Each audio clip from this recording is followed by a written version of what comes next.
What's up guys, PPD here and welcome to episode 15 of my road to Manchester City. We're starting off this episode today by doing the Calcio B challenge for Del Piero.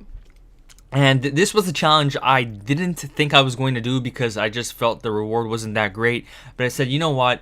It's not that expensive. I might as well do it. And you never know with the silver pack. For all we know, I can go ahead, open this pack, and pack Iheanacho, which is worth 40,000 coins. And we can check him off the checklist. But of course, that isn't going to happen because we go ahead and open the pack and we get ourselves Paulinho.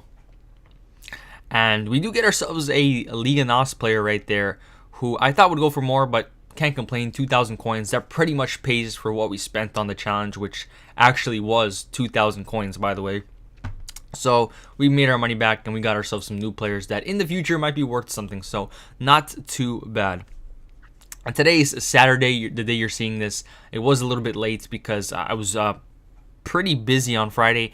And today, City won 3-0 against West Brom. So, 4-0. So we could be seeing a Gundogan team of the week. And speaking of Gundogan, he is in the team that we're going to be using. And we have him in the cam role right now because I don't have another cam. And I wanted to get as many City players as we can. This is Division 9, by the way, that we're going into.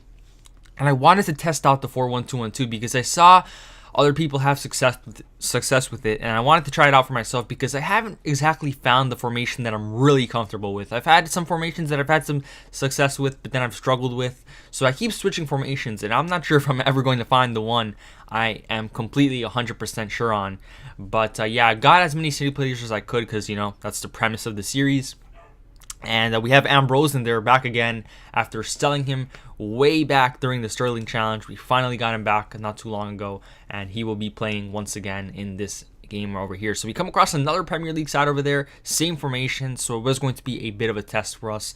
And in the 7th minute over here, we would get the party started as Rashford gives it to Gundogan.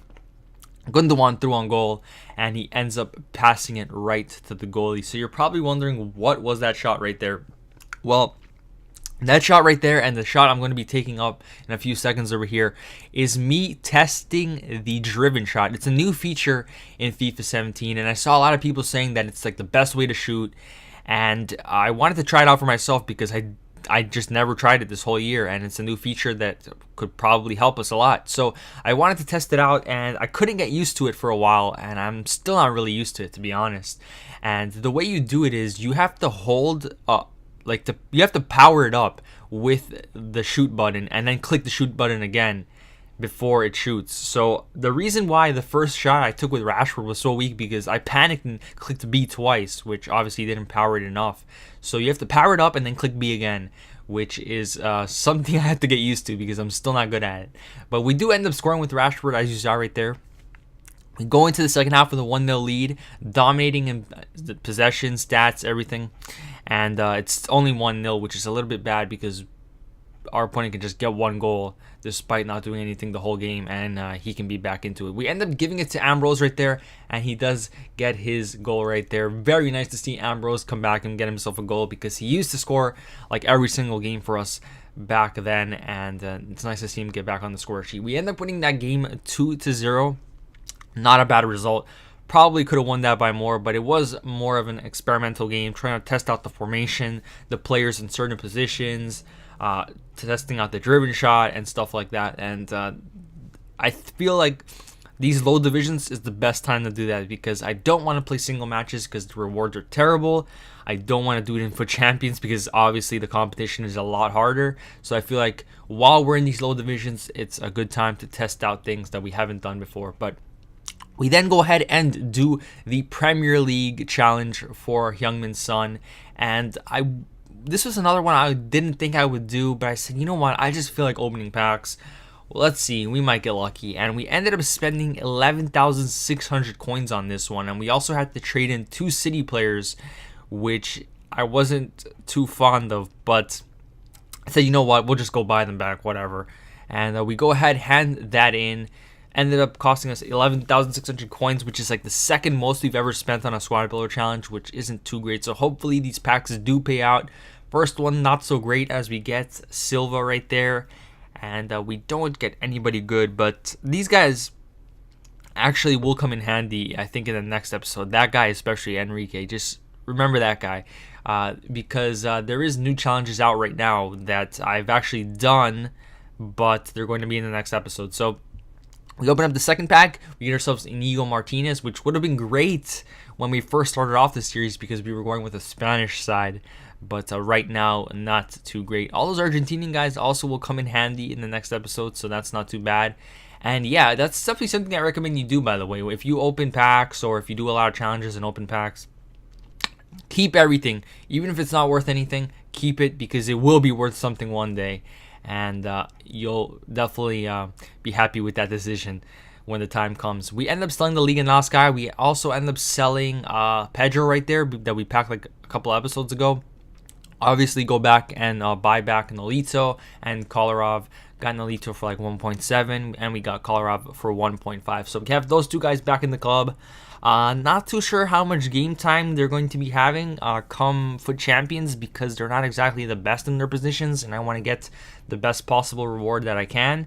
So they probably won't be playing in our Foot Champions squad, but for divisions right now, it's perfectly fine. So we go ahead, put Nolito, put Kolarov back into the starting 11. We're going to jump into another game in Division 9.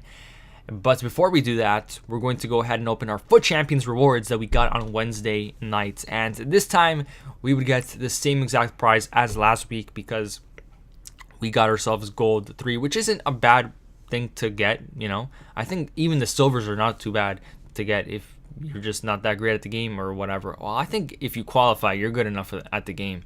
But that's just me. So we get gold 3, get ourselves 30,000 coins, which is honestly what I thought would be the best reward out of everything because I just haven't had any good luck with packs recently. But hopefully I would be wrong. We go ahead and open up the mega pack and we get ourselves Consigli right there, who isn't worth anything. But like I said, we're going to keep everybody just in case they are worth something in the future. And the silvers are actually really nice to have because when challenges do come out that require players and they're silver, they tend to go for more than the gold ones do. So if I get terrible silvers, I'd rather them be like shiny or something, or good leagues or whatever, because they'll be pretty good to have in the future. We go ahead and open the second pack. We get ourselves a Bel Hernandez, who also would have been good for our first team back then because we had a Premier League team, but now since we have a bunch of city players, isn't that great. So another pack where we don't get anything too spectacular. I do keep the Bombonera right there because I'm a Boca fan. Even though we won't make it to stadium, I just want to keep it. And that reminds me, by the way, I have to sign Pep Guardiola. We still haven't done that, and I keep forgetting. But we go ahead and open the last pack. We get ourselves 384 rated players, which is not that bad, but they're worth nothing. So not too happy with those rewards. And just as I predicted, the 30,000 coins ended up being the best reward out of all that, which I can't complain, you know. Last year we didn't even have the champions or rewards for playing, so can't really complain much. And the coins definitely help us progress through the series. And Gundogan, by the way, like I was saying before, he scored 2 goals today. I'm pretty sure he got 2 assists, and we could be seeing an inform. So I think next episode I might be selling him because I don't want him to drop a lot. Although he might go up during his inform card. I'm not too sure what I'm going to do with Gundogan, but we could be seeing him sold in the future. Just for now, because I don't want to. I'm trying to reduce our losses as much as we can, because you're going to see next episode that we do end up losing some money. We jump into the second game of the episode, which is another game in Division 9. We started off with a win. Hopefully we can get another one over here. This time we come across a 4-5-1. And over here, Sanya steals the ball, gives it to Ambrose. Ambrose does well to keep it, swings it across, and Sanya heads it. And if you saw right there, I wasn't actually controlling Sanya to do the header, and it just headed it by itself, which I saw a lot of people complaining about, that automatic headers like done by the AI is a problem. And I can definitely agree with that because you wouldn't know if your opponent scored from that, but when you score from it, you know it's a thing. So it's very possible that your opponent is also scoring on you from that. So some people complain about the AI or the game playing too much for you, and I kind of have to agree with that. But it is what it is. You complain all you want, but sometimes the AI doesn't change anything. And in the second half, we were still 0-0. I couldn't really break this guy down, and I wanted a switch of formation just to play around. Like I said, we're doing a lot of experimenting in Division 9. And I think I also... Well, no, that's the subs are later on. Yeah, just now. So in the 67th minute, after changing formation, nothing happened. I said, you know what? I want to win this game. Don't want any ties because that's just annoying. Especially in Division 9, we should be getting wins. So we go ahead, bring on Remy. Bring on Sane at center mid, which is something we did a lot last year. I haven't done much this year, but hopefully he does the same thing he did last year because he was really amazing for us. We had the team of the season Sane, who was in the same exact position as this year, and I used him in a center mid role, and he was actually pretty great. So hopefully putting him there would help us. And over here, Gundogan has a shot. Bravo saves it, and it goes right to Rashford in the 90th minute. So 90th minute cheese or whatever you want to call it. I'm not complaining. It helped us win the game right there. But the biggest problem I saw with that goal was Bravo hitting that right to Rashford, because we're going to have to sign We're going to have to sign Bravo, and he's going to be our best goalie. So hopefully he doesn't do that. But anyways, guys, that is going to conclude this episode of my road to Manchester City. Thank you so much for watching. My name is Pippi Deed, and I'm out.